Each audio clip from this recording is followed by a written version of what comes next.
Well, let's talk about the NHS, because a piece of the Telegraph today suggests that it's going to be the busiest summer ever in hospital A&E departments. Martin Gower is here, former NHS Trust Chair. Martin, very good morning to you. Good morning, Mike. How are you? Yeah, very well indeed. Thank you very much for joining us so early in the morning. You know, it's been a tricky old year for the NHS. We've got GPs saying that they're all burned out and they need to work less, and now they're going to be working less and seeing fewer patients because they want a better work-life balance. We've got the BMA coming out and saying that it's all very well giving junior doctors 22%, but now they're going to want more in the new year. They're also saying they're going to ignore the cash report. Now we're being told that A&Es are under tremendous pressure. Why should it be any worse this summer than it has been before? I think it's a combination of factors, Mike, as it always is. And it's not, of course, always true that everywhere this is the case. Yeah. We're still suffering to some degree with the catch-up from COVID because people didn't present to their GPs. They didn't get their elective surgery or whatever procedure was needed for them. So they're catching up on all of that. And there's also signs that the waiting list is actually growing rather than shrinking at the moment. Yeah. There's a lack of capacity, there's shortages of staff, there's the normal thing, and this doesn't bear comparing with previous years, but of course staff are on holiday. And there's the fact that, of course, the gateway to the hospital is the GP, and at the moment, there is a very clear indicators and evidence that more people are turning up at the A&E than going to see their GP, because there's been a bit of a loss of confidence.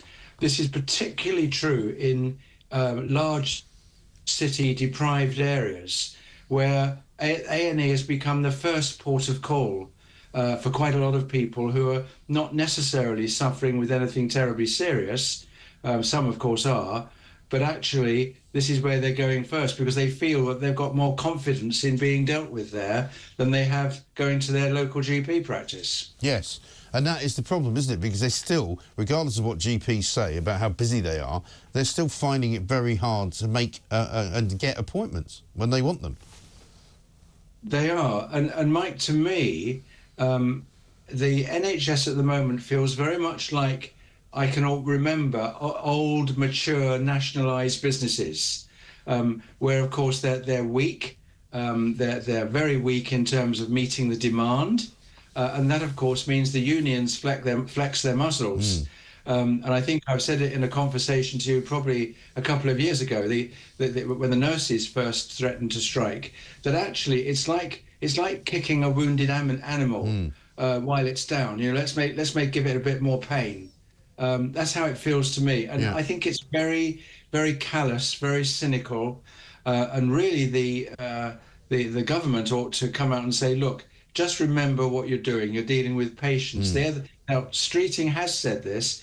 We can't blame everything on the previous Conservative government, and therefore, you know, this is going to hurt patients rather than the Conservatives, admitting that previously what was going on was to hurt the government. But it's a mess, to be honest. It really is, but the problem is that Wes Streeting was making a lot of sensible noises before the election, but ever since they got in, he hasn't been making very sensible noises. I mean, even to the point where this week he came out and said, you know, if racists turn up at the NHS hospitals because they've been clocked on the head by the police, they shouldn't be treated. I mean, completely ludicrous thing to say, because regardless of whatever you might think about people's political beliefs, you know, the idea that you're going to start saying they shouldn't be treated by the NHS because of what they think is one, a nonsense, but also, you know, he's allowed the junior doctors to get away with 22% of a pay rise, and still they're not happy. He's now allowing GPs to go on a sort of work to rule. I know they keep saying it's not a strike, but it's industrial action, which is going to cause real problems within the NHS and real problems to real patients. And meanwhile, nothing seems to be being done about reducing the waiting lists, about changing the way that the NHS operates. You know, I know they've only been in for a month, but they don't even seem to be making any moves towards doing any of that.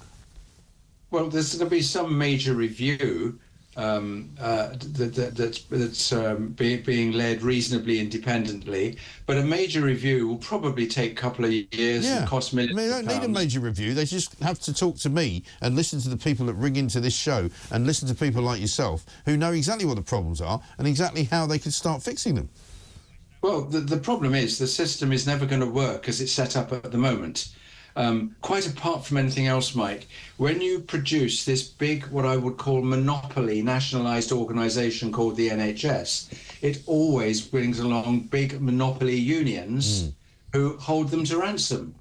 And the fact is, with the GPs, I think they have no option but to cough up with the money that they need. No doubt they'll find some more money they can take from the pensioners to fund it. Yes, and that's the tragedy of it. 1.1 billion, the exact same amount, although it turns out this morning that actually money they're going to save from the pensioners from their withholding of their winter fuel allowance probably won't be as good as they thought it was. But that's down a third, I believe. Yeah, but that's exactly the point. You know, you can't just keep handing out money to public sector workers, is all that's going to happen is going to come back and ask for more. You know, it's like paying Hezbollah to get some hostages out. At the end of the day, they're just going to take more hostages and ask for more money. Absolutely. I mean, I think, Mike, where we're at is that I think Streeting has looked at other systems in other countries. Yeah.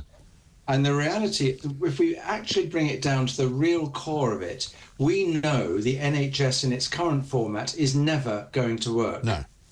We can tinker with it around the edges. It won't work. Look at France, look at Germany, look at Australia even.